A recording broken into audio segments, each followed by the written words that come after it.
Olá, tudo bem? Bem-vindos de volta. Vamos aqui continuar falando sobre os elementos ou requisitos dos atos administrativos e agora a gente vai falar sobre o elemento requisito do sujeito ou competência. Bom, esse elemento é muito importante. Por quê?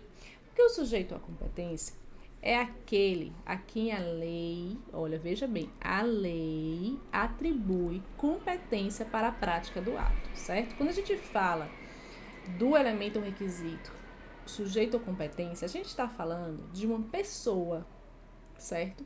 Investida em um cargo ou função pública, vocês já estudaram isso, né? No, no, no, no trimestre anterior, vamos dizer assim, no bimestre anterior. Então, esse sujeito que é competente, ele precisa que a lei atribua a ele competência para criar aquele determinado ato, certo? E onde é que a gente vai encontrar isso? Na legislação. A legislação vai dizer quais são as atribuições do cargo ou da função pública que aquele indivíduo está exercendo.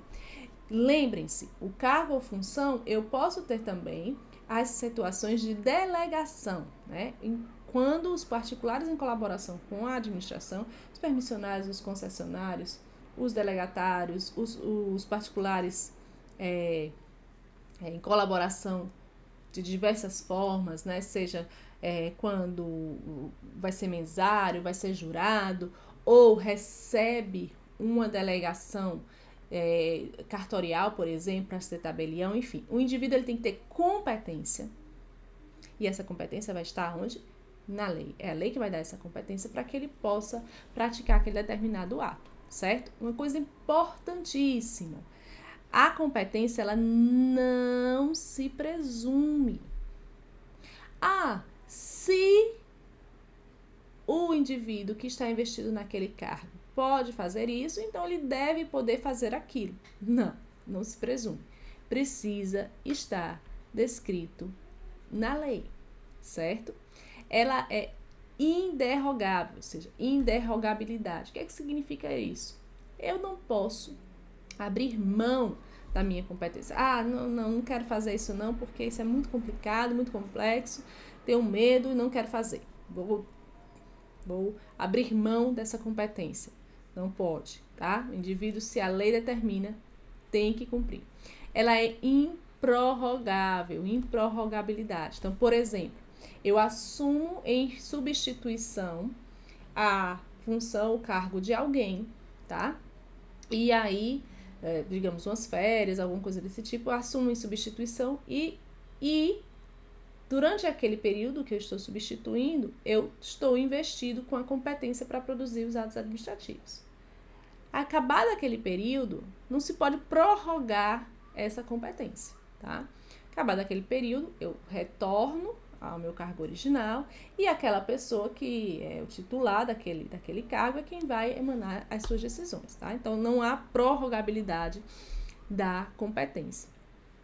Os critérios definidores da competência, quais são? A matéria. Então, a matéria é algo importante, né? O que é que vai se tratar? Dependendo do que se for se tratar, você tem um sujeito competente para cada uma dessas matérias. A hierarquia. Hierarquia é algo fundamental dentro da administração pública, né?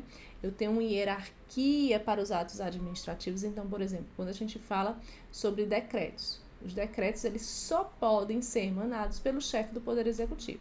Então, você nunca vai ver um decreto sendo expedido por um secretário, certo? De Estado, por um ministro. Ele sempre vai ser emanado, só o único sujeito que é competente para criar o decreto é o chefe do Poder Executivo, tanto o Poder Executivo estadual, municipal como federal. O tempo também é outro critério importante de competência. E o espaço, obviamente, né? Eu não posso, por exemplo, um município não tem competência sobre outro município. O tempo, qual era o tempo que você estava investido naquele cargo para que você pudesse emanar aqueles atos? Então, findado aquele período, você também não poderia ter com mais competência. Lembre-se que a competência ela é improrrogável, tá certo?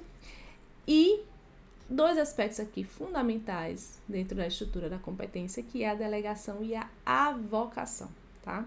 A competência ela pode ser delegada e a competência ela pode ser avocada. O que é que significa isso? A competência será delegada quando eu vou delegar a competência quando um superior hierárquico, tá? Um superior delega a sua competência, ou seja, passa a sua competência para um inferior hierárquico. Isso pode? Pode. Se a lei permitir, isso pode tranquilamente. Então, por exemplo, o presidente da República pode delegar a competência de assinatura de tratados internacionais para o ministro de Estado, por exemplo. Isso é possível, tá? Se esse ministro tiver mais relação com aquela matéria e tiver mais inteirado daquela situação, ele pode fazer essa delegação, tá? E outros tipos de delegação muito comuns dentro da própria estrutura da administração pública, mas sempre a delegação é do superior hierárquico para o inferior hierárquico, nunca o contrário, tá certo? E a avocação, o que é que significa a avocação? A avocação é quando o superior hierárquico, certo? Então, o superior, de novo, eu não estou falando aqui do inferior hierárquico, o inferior hierárquico, ele vai receber as ordens, tá? A hierarquia era muito importante na administração. Então, o superior hierárquico, ele avoca para si, certo? Ele avoca a competência que não é dele, mas é sim do seu inferior hierárquico. Ou seja, o inferior hierárquico tem a competência para emanar o ato X. E o superior hierárquico então avoca para si essa competência para que ele mesmo faça essa competência. Ele pode fazer isso? Pode. Se a lei permite, ele pode fazer isso, essa avocação é permitida. Por quê? Porque a hierarquia dá a ele isso.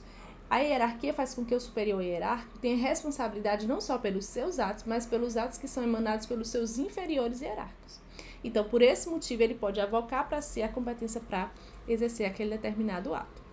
Você vê, por exemplo, alguns ministros de Estado aí que estão, na atualidade, que estão avocando para si algumas competências, por exemplo, de fiscalização em matéria ambiental, de suspensão de fiscalizações. Eles podem fazer isso? Podem fazer isso, certo?